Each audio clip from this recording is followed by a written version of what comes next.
Hi guys, welcome back to another video where today we're going to be unboxing, checking out and comparing two Toyota GI Yarises from two different brands. But before we jump in, make sure to like and subscribe if you are new, and also share the video about with your friends, that's very much appreciated. But without further ado, let's jump straight into the first model, which is the Pop Race Toyota GR Pandem Yaris, which both of these are Pandem wide bodied, but as you can see this is the HKS GI Yaris from Pop Race, which, as you know, I am a huge fan of Pop Race. They are one of my favourite brands currently. The cars they are making, the quality they are producing are absolutely incredible. As you can see, just like your standard Pop Race release, comes in the standard box, all the colours to match the HKS, all the warnings, licensing, everything you would need. And like I say, I'm super impressed with Pop Race at the moment. They are one of my favourite brands, like I did mention. As soon as they drop a new model, I'm super excited to check it out, as I know the quality is going to be absolutely incredible, and like I say, it keeps getting better every time, and this is no different. You can see the detail again is phenomenal. My favourite bit about this casting is actually the spoiler support, which I think is a very cool addition. Really nice detail. You can see the livery, like I say, super clear, super vibrant. The wheels, they spin perfectly. They've got a nice chrome rim. I'm pretty sure they have a brake disc behind them.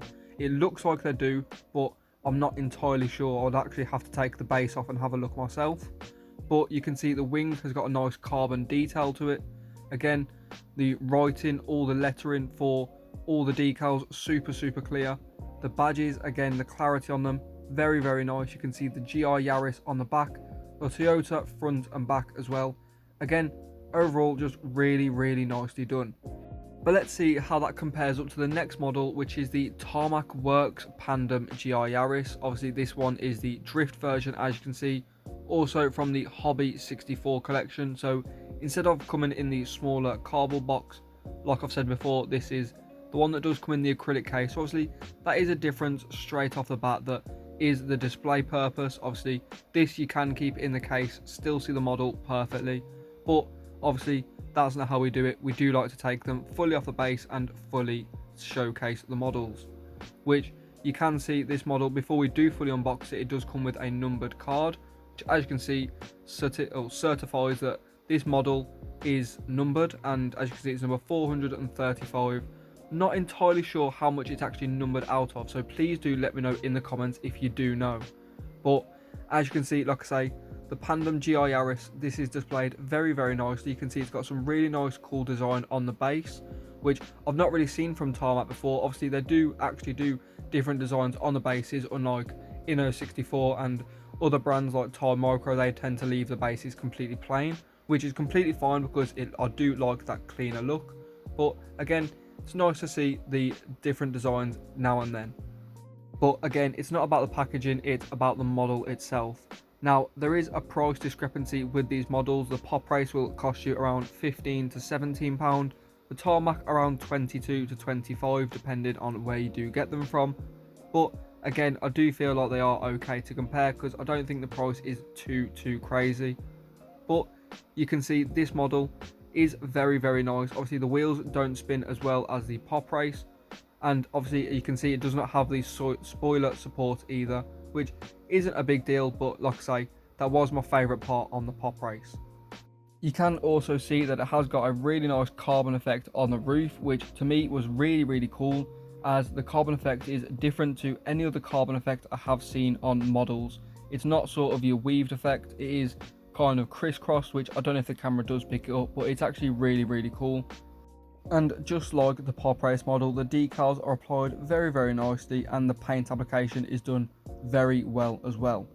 You can see the Toyota badges front and rear very well and very visible, and also the wing mirrors have the mirror effect, which is very cool as well. But let's see how these models fare up against each other. Now, like I did mention, there is a bit of a price discrepancy, so please do bear that in mind. But as you can see, these models are very close. You can see the Pop Race model is a little bit bigger, and the Tarmac has a little bit better proportions in my opinion. Now with the models side by side, you can see that the models are fairly close in detail. Now like I mentioned, the spoiler support is what it is, but you can see that the clarity of the badges is definitely again in Pop Race's favour. You can see them a little bit more clearly. They do stand out a bit more. They are a little bit bigger, so the proportion, obviously, that does bear in mind with the size of the model, so they are a little bit bigger. So again, you can read them a little bit more, but the clarity of them again is just a little bit better on the Pop Race model. Now, proportion of headlights, you can see there is a very big difference in the proportion of headlights. You can see, personally, I think the Tarmac looks better, but again, let me know down in the comments what you think. Again, you can see proportionally the Tarmac is a little bit thinner and a little bit lower than the Pop Race. Obviously, like I mentioned before, the Pop Race just being a little bit chunkier and a little bit wider, sitting a tiny bit higher. Not much, but it is a tiny bit noticeable in person. Now, I do think personally the headlights on the Pop Race have more depth and detail. Obviously, being a little bit bigger, they can get more detail inside the headlights, which I do think is definitely the case with them. Now, like I say, proportionally the Pop Race is a little bit bigger, but you can also see the A-pillar on the Pop Race is a little bit more rounded than the A-pillar on the Tarmac, which obviously then leads into the roofline, which is fairly evenly curved on both models. Now, width of the body kit, you can clearly see that the Pop Race is a lot wider. The Tarmac is a lot more subtle of a wide body, and also again just looks a little bit proportionally better.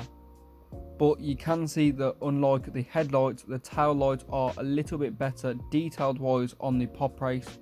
You can see they are plastic instead of just painted on like the Tarmac.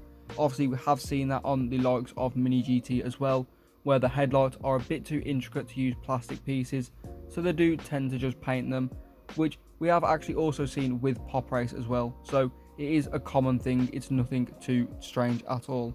But now let's talk about the overall proportion and the body lines of the models. You can see that the A-pillars on the Pop Race are a little bit more rounded going into the roofline and then goes straight, and you can see that the Tarmac is straight along the A-pillar, or straighter along the A-pillar, then goes into more of a rounded roofline. Now you can see that that does play a part into looking in the interior and the size of the windows. You can see that the windows are a lot smaller on the Pop Race, unlike the Tarmac, which as you can see are a lot bigger. You can see into the interior, which you can see is very nicely detailed.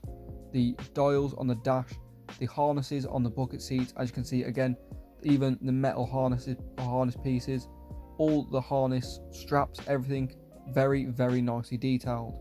Now obviously, like I say, the Pop Race, the window is a little bit smaller, so it's actually really hard to see into the interior with it all being black. You can see though that, I don't know if my camera picks it up too well, there is an infotainment system, not detailed, and the dash is fairly detailed. I'm not too sure if there's dials, but again the roofline is playing a part into seeing into the interior. But to round the video out, let's briefly touch on the application of the paint and the decals, which as you can see, Pop Race is super smooth. You can see the colours are so vibrant, like I mentioned at the start of the video. The decals, you cannot see where they're applied at all, and overall it's just absolutely incredible. The Tarmac isn't bad at all either. You can see the decals and the paint are very well done, but in my opinion you can kind of see where the decals have been applied, and the paint application could be a little bit better. Now this isn't a major difference, but after a few minutes of up close inspecting, you can see that the application is just a little bit better overall on the Pop Race, which again I think they are very well known for. But with that being said, let me know what you think in the comments down below of these models. Which one do you think is better? Which one do you prefer? And if you are going to grab one, which one are you going to grab? If you already have one, how do you think it fares up against any other brands? And if you want me to compare any more, please again let me know in the comments down below. But if you have liked this video, please make sure to drop it a like and subscribe if you are new. But thank you so much for watching. I'll see you all next time.